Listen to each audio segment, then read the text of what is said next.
సత్యవ్రత వృత్తాంతం. వెనుకటికి సత్యవ్రతుడని ఒక బ్రాహ్మణుడున్నాడు. వట్టి నిరక్షరక్షుకి. పొట్ట చించి చూసినా అక్షరం ముక్కలేదు. పైగా పరమ మూర్ఖుడు. అతడు ఒక రోజున ఒక అక్షరం నేర్చుకున్నాడు. బాణం దెబ్బతిన్న పంది భీకరంగా ఐ ఐ అని అరుస్తుంటే విని ఆ ధ్వని సంపుటిని అభ్యసించాడు. ఇక నిరంతరం అదే ఉచ్చారణ. లక్షలు కోటులుగా ఉచ్చారణ సాగింది. ఇది బిందురహితమైన బీజాక్షరం. దయామయి జగన్మాత సంతోషించింది. అతన్ని కవిరాజుని చేసింది. సత్యవ్రతుడి ప్రస్తావనతో జన్మేజయుడిలో ఉత్కంఠ రేకెత్తింది. ఆ సత్యవ్రతుడు ఎవరు? ఏ దేశం వాడు? తల్లిదండ్రులెవరు? ఆ శబ్దం ఎలా విన్నాడు? ఎలా ఉచ్చరించాడు? ఎటువంటి సిద్ధి కలిగింది? అమ్మవారు ఎలా సంతోషించింది? ఈ మనోహరమైన కథను దయచేసి సవిస్తరంగా చెప్పమని వ్యాసుణ్ణి అభ్యర్థించాడు. సౌనకాది మహామునులారా, ఇప్పుడు మీరు నన్ను అడుగుతున్నట్టే అప్పుడు జన్మేజయుడు వ్యాసమహర్షిని అడిగాడు. మా గురువుగారు సవిస్తరంగా ఆ రసవద్గాథను అతడికి వివరించాడు. మృదువుగా జన్మేజయ అని ప్రారంభించారు. ఒకప్పుడు నేను శుచిగా తీర్థయాత్రలు చేస్తూ పరమ పావనమైన నైమిసారణ్ని చేరుకున్నాను. అక్కడున్న మహామునీశ్వరులను దర్శించాను. వారంతా జీవన్ముక్తులు. తపోవ్రత నియమాలతో దీక్షగా జీవితాలు గడుపుతున్నారు. నా రాక వారికి ఎంతో ఆనందాన్ని కలిగించింది. కుశల ప్రశ్నాధికం అయ్యాక పరమార్థిక గోష్ఠి జరుగుతుంది.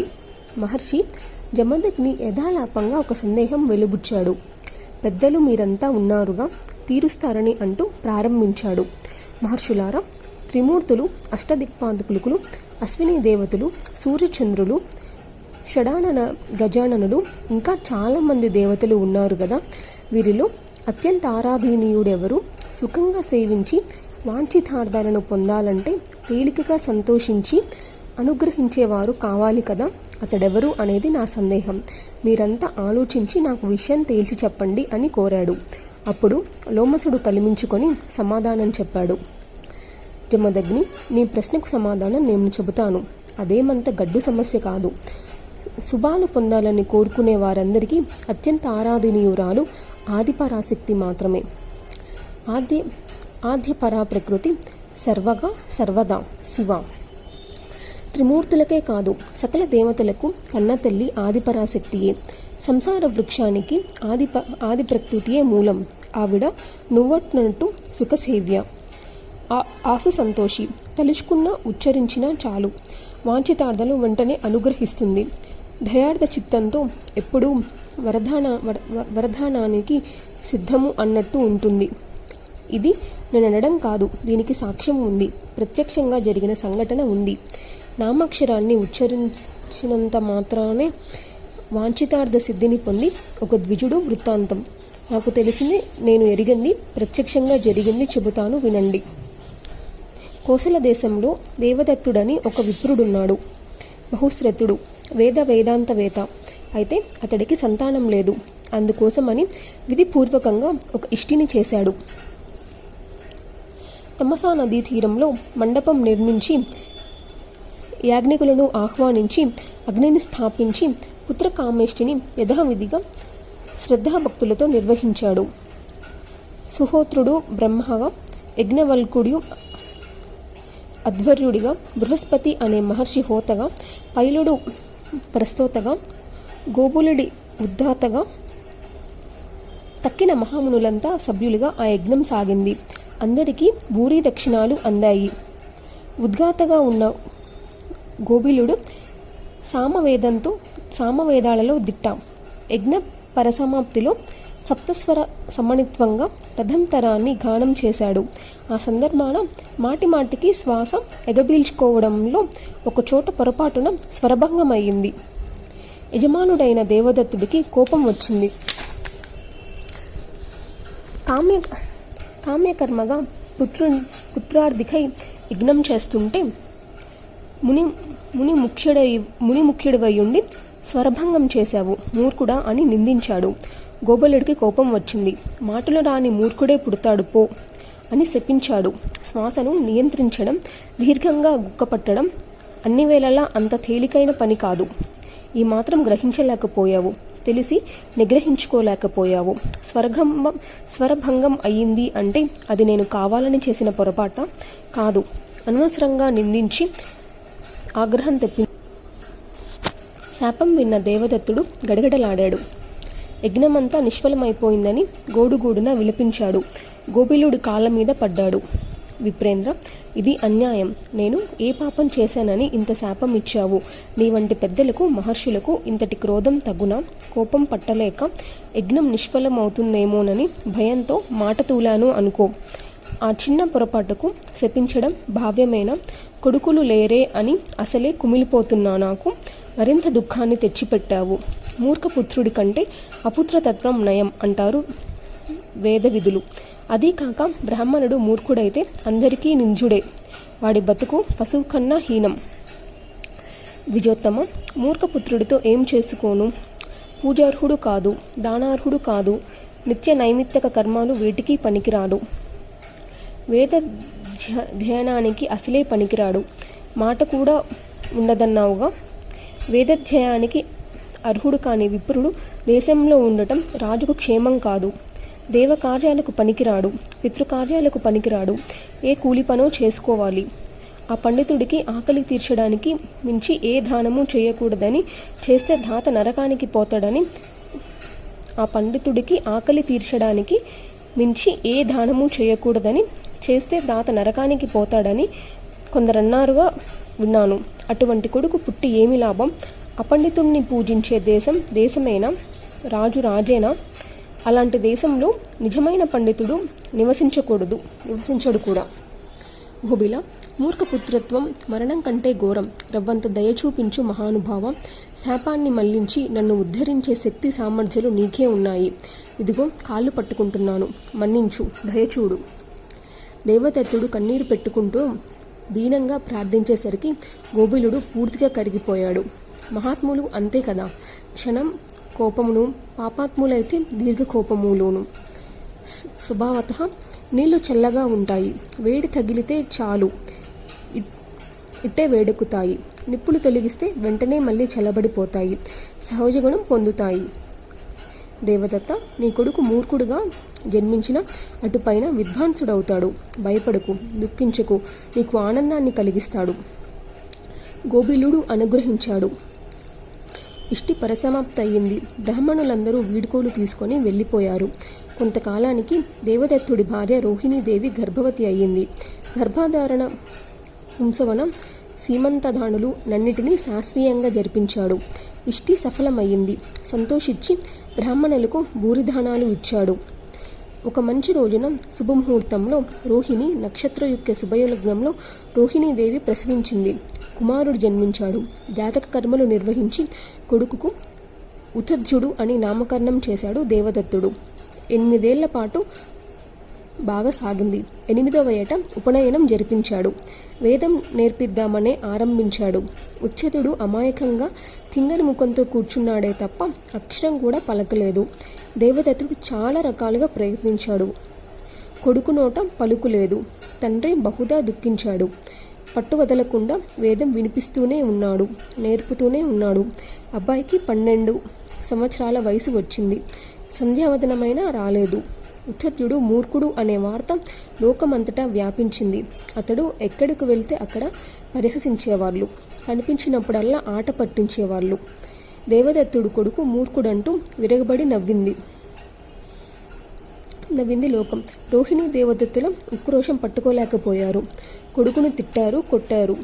కుంటో గుడ్రో అయినా బాగుండేది, మూర్ఖుడివి దాపరించావు మా ప్రాణానికి అనుక్షణం విసుక్కున్నారు, చీదరించారు. బంధుమిత్రులు పరిహసించడమైతే ఎలాగో ఓర్చుకునేవాడు గాని ఉత్తర్యుడు తల్లిదండ్రులు కూడా ఆదరించకపోయేసరికి తట్టుకోలేకపోయాడు. ఒంటరివాణ్ణి అనిపించింది. అతడికి తెలియని ఒక వైరాగ్య భావం అలుముకుంది. ఇల్లు వదిలి అడవులకు వెళ్ళిపోయాడు. గంగా తీరంలో ఒక అందమైన కాననం కనిపించింది. అక్కడ ఒక చిన్న పర్ణశాల నిర్మించుకున్నాడు. వన్యవృత్తిని సంకల్పించి స్వీకరించాడు. తమంత తాముగా లభించిన పండో కాయో తింటూ జీవయాత్ర సాగిస్తున్నాడు. మాట లేకపోవడంతో సత్యవ్రత దీక్ష స్వీకరించినట్టు అయ్యింది. సడలని బ్రహ్మచర్యం ఉండనే ఉంది. సైనికాది మహామునులారా, వ్యాసుడు శ్రద్ధగా ఆలకిస్తున్నాడు. లోమసుడు అనంతరం కథ కొనసాగించాడు. ఉథర్జుడికి ఒక మంత్రం లేదు, ఒక జపం లేదు, గాయత్రి లేదు, సంధ్యావందనం లేదు, పద్మాసనం లేదు, ప్రాణాయామం లేదు, సమిధలు లేవు, హోమాలు లేవు, ఏమీ లేవు. ఉదయాన్నే లేస్తున్నాడు, దంతధావనం చేస్తున్నాడు, అమంత్రకంగా తాగి ముగినట్టు గంగలో మునుగుతున్నాడు. ఆకలి వేసినప్పుడు అప్రయత్నంగా అమిరింది తింటున్నాడు. పన్నశాలలో కూర్చుంటున్నాడు. ఉలకడు పలకడు, పేరడిగితే చెప్పడు. చూసిన వారు ఏదేదో గొప్ప మౌన తపస్సు అనుకున్నారు. సత్య తపస్సుడు అని పేరు పెట్టారు. ఎవరికి ఏ ఇబ్బంది కలిగించడం లేదు. నిర్భయంగా సంచరిస్తున్నాడు. సుఖంగా నిద్రపోతున్నాడు. ఎప్పుడూ ఒకటే విచారం, నాకు చావు ఎప్పుడో కదా, మూర్ఖుడిగా జీవించడం కన్నా మరణమే మేలు. దేవుడే నాకు అన్యాయం చేశాడు, మూర్ఖుడిగా పుట్టించాడు. ఇందులో మరింక ఎవరి దోషమూ లేదు. ఉత్తమ జన్మమే ఇచ్చాడు, కానీ నిష్ఫలం చేశాడు. గొడ్డుటావులాగా, గొడ్రాలులాగా, కాయని చెట్టులాగా నా బతుకు నిష్ప్రయోజనం అయిపోయింది. అయినా దేవుణ్ణి అనుకొని ఏం ప్రయోజనం? నా కర్మ ఇలా ఉంది. పూర్వజన్మలో ఎవరికీ ఒక పుస్తకం ఇచ్చి ఉండను, ఒక పాఠం చెప్పి ఉండను. అందుకనే ఈ జన్మలో ద్విజుడిగా పుట్టి మూర్ఖుణ్ణి అయ్యాను. తీర్థాలు దర్శించి ఉండను, తపస్సులు చేసి ఉండను, సాధువుణ్ణి సేవించి ఉండను. అందుకే నాకు ఈ శతజన్మ. తెలివి తక్కువ వాడిగా పుట్టాను. నా తోటి మునిపుత్రులందరూ వేదశాస్త్ర పారంగతులయ్యారు. నేను ఇలాగే ఉండిపోయాను. ఎంత పాపం చేసుకున్నానో. పోనీ తపస్సు చేసుకుందామంటే ఒక మంత్రం రాదు, ఒక తంత్రం రాదు. ఎంత వ్యర్థం నా బతుకు. ఒక ముక్క అబ్బి ఉంటే ఏదైనా సాధించగలిగి ఉండేవాణ్ణి. ఇప్పుడు ఏదీ రాదు. ఏమి చేయాలి? అంతా నా భ్రమ. గాని చదువుంటే మాత్రం అన్నీ సమకూరుతాయా? దైవం అనుకూలించకపోతే పౌరుషం పనిచేస్తుందా? శ్రమ ఫలిస్తుందా? అనుకూలిస్తే పురుషకారంతో పని ఉందా? దైవబలమే బలం. అది ఉంటే అన్నీ ఉన్నట్లే. బ్రహ్మ, విష్ణు, మహేశ్వరులు, ఇంద్రాది దేవతలు అందరూ దైవస్వరూపమైన కాలానికి వశవర్తులే. కాలాన్ని ఎవ్వడూ తప్పించుకోలేడు. అది బలీయం. అది దురతిక్రమం. పగలు రేయి మెలకువగా ఉన్నంతసేపు ఇలాగే రకరకాలుగా వితర్కరించుకుంటూ విరక్తుడై శాంతుడై కాలం గడుపుతున్నాడు ఉథర్జుడు. పావనగంగా తీరాన పర్ణశాలలో ఒంటరిగా 14 సంవత్సరాలు సుదీర్ఘంగా గడిచిపోయాయి. ఒక రోజున ఒక నిషాదుడు క్రూర మృగాలను వేటాడుతూ పర్ణశాల వైపు వచ్చాడు. అతడి ఆకారం క్రూరంగా ఉంది. జంతువులను చంపడంలో మంచి నేర్పిలాగా ఉన్నాడు. ఎక్కుపెట్టిన ధనుర్బాణాలతో వచ్చాడు. అడవి పందిని తరుముకుంటూ వచ్చాడు. ఒక ఉదుటున బాణం విడిచాడు. అది వెళ్ళి పందికి గాఢంగా గుచ్చుకుంది. దాని ప్రాణాలు విలువిలలాడాయి. భయపడిపోయింది. తప్పించుకొని పారిపోయే ప్రయత్నంలో అటు ఇటు పరుగులు తీసింది. నెత్తురు ఓడుకుంటూ పర్ణశాల ప్రాంగణంలోకి చొరబడింది. ఉథర్జుడు చూశాడు. ప్రాణాలు కడబట్టిన దాన్ని దయనీయ స్థితి. రక్షణ కోసం దాని ఆరాటం గమనించాడు. కరిగిపోయాడు. మనస్సు దయార్థమయ్యింది. కళ్ళల్లో నీళ్లు నిండాయి. రోమకూపాలు తనువంతా పొటమారించాయి. సర్వాంగాలలోనూ ఒక జ్వరతీవ్రత వ్యాపించింది. ఒక ఆవేశంలాగా, ఒక ఉన్మాదంలాగా, ఒక పూనకంలాగా గుండెల్లో దయారసం ఏకోన్ముఖంగా పొంగులు వారింది. సారస్వత బీజాక్షరం ఒకటి ఐ అని ఆ ప్రయత్నంగా నోటి నుంచి వెలువడింది. ఉథర్జుడు ఆశ్చర్యపోయాడు. ఎప్పుడు అనని వినని ధ్వని సంపుటి మాటలే రాని తన నోటి నుంచే వెలువడుతుంటే సంభ్రమాశ్చర్యకులు లోనయ్యాడు. అది ఆనందమో అది దుఃఖమో తెలియలేదు. ఉక్కిరి బిక్కిరి అయ్యాడు.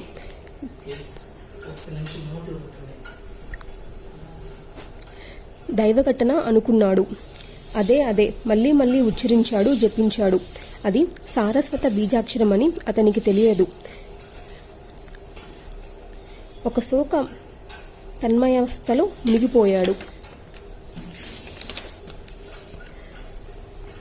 ప్రాంగణంలో చొరబడిన పందికి బయటకు పోయే దారి కనపడలేదు. దట్టంగా ఉన్న ఒక పొదలో దూరి దాక్కుంది. ప్రాణభయం. చప్పుడు చేయకుండా ఊపిరి బిగబెట్టి పడుకుంది. మరుక్షణంలో నిషాదుడు ప్రత్యక్షమయ్యాడు. నల్లటి దేహం, ఎర్రటి కళ్ళు, యమకింకరుడిలా ఉన్నాడు. పందిని వెతుక్కుంటూ వచ్చాడు. మునికి నమస్కరించాడు. పంది ఎటువైపు పోయిందో చెప్పమన్నాడు. నా కుటుంబం ఆకలి తీర్చాలి, పోషించాలి. బ్రహ్మదేవుడు నాకు ఈ వృత్తిని జీవనోపాధిగా విధించాడు. నిజం చెబుతున్నాను, నువ్వు కూడా నిజం చెప్పు. నా పంది ఎటుపోయింది? ఇటే వచ్చింది. నువ్వు చూసే ఉంటావు. దానికి నా బాణం దిగబడింది. ఉద్ధర్జుడు వితర్కంలో పడ్డాడు. వీడు ఆకలి మీద ఉన్నాడు, అడుగుతున్నాడు. పదవైపు చూపించానంటే పందిని చంపేస్తాడు. చూపించకపోయినా తెలియదన్న అసత్యమవుతుంది. ధర్మ సంకటంలో పడ్డానే ఎలాగా అనుకున్నాడు. ఆలోచించాడు. పెద్దల మాటలు ఎప్పుడో విన్నవి జ్ఞాపకం వచ్చాయి. హింసకు దారతీసినట్టయితే అది సత్యమైన సత్యం కాదు. దైన్విత్వంగా అసత్యం చెప్పినా అది అసత్యం కాదు, సత్యమే అవుతుంది. నరులకు ఏది హితమో అదే సత్యం తప్ప మరొకటి కానే కాదు. కాబట్టి ఇద్దరికి హితం అయ్యేట్టు అనృతం కానట్టు ఏమి చెప్పాలా అని ఉద్ధర్జుడు మదన పడుతున్నాడు. నిజమంత్ర బీజాక్షరాన్ని అప్రయత్నంగా ఉచ్చరించడంతో ఆదిపరాశక్తి ఆనందించింది. ఉద్ధర్జుడి పట్ల అనుగ్రహం చూపించింది. అతడికి అఖిల విద్యలు స్ఫురించేట్టు చేసింది. వాక్శక్తిని అనుగ్రహించింది. ఉద్ధర్జుడు వాల్మీకిల కవి అయ్యాడు. అతడి నోటి నుంచి శ్లోకం కూడా వెలువడింది. అయ్యో వ్యాధుడా, ఎందుకయ్యా ఇన్నిసార్లు అడుగుతున్నావు? చూసేది చెప్పదు, చెప్పేది చూడదు. నేనేం చేయను చెప్పు? వెళ్ళి ఇంకో ప్రయత్నం చేసుకో, ఆకలి తీర్చుకో. ఇంత అరణ్యం ఉంది అన్నాడు. ఉద్ధర్జుడు చెప్పిన ఈ సమాధానానికి వ్యాధుడు మారు మాట్లాడకుండా నిరాశతో నిష్క్రమించాడు. ఆనాటి నుంచి ఉద్ధర్జుడు ప్రాచేతసుడిలాగా మహాకవి అయ్యాడు. సత్యవ్రతుడు అనే పేరుతో జగత్సిద్ధిని పొందాడు. సారస్వతి బీజాక్షరాన్ని నియమపూర్వకంగా జపిస్తూ పండితుడై పేరు పొంది భూమండలమంతటా సన్మానాలు అందుకున్నాడు. తండ్రి స్వయంగా వచ్చి కొడుకుని ఇంటికి తీసుకువెళ్ళాడు. ప్రతి పర్వదినాన మేమంతా అతడి కథను తలుచుకుంటూ ఉంటాం. అతడి గొప్పదనాన్ని చెప్పుకుంటూ ఉంటాం. జన్మేజయ, ఇది ఆనాడు నైమిషంలో లౌమసుడు చెప్పగా నేను విన్న ఉద్ధర్జుడి కథ. కాబట్టి ఆదిపరాశక్తి ఏకైక ఆరాధనీయ. సుఖసేవ, ఆసు సంతోషం నామాక్షరాన్ని అనుద్దిష్టంగా ఉచ్చరించినా చాలు వరాలు కురిపిస్తుందంటే ఇక నియమపూర్వకంగా జపించిన వారికి, దేవి యజ్ఞం చేసిన వారికి సకల వాంఛలు సిద్ధిస్తాయనడంలో ఆశ్చర్యం ఏమీ లేదు, అమృతమేమీ లేదు. అసలు అందుకే కదా అమ్మవారికి కోరికలు ఇచ్చేది అని ప్రసిద్ధి. ఒక మాటలో చెప్పాలంటే ఈవేళ లోకంలో వివిధ భోగాలు అనుభవిస్తూ సుఖపడుతున్న వారంతా దేవిని అర్చించిన వారే. కష్టాల పాలై దుఃఖాలు అనుభవిస్తున్న వారంతా అర్చించిన వారే. అందుచేత జన్మేజయ, భక్తితో దేవీ యజ్ఞం ఆచరించు.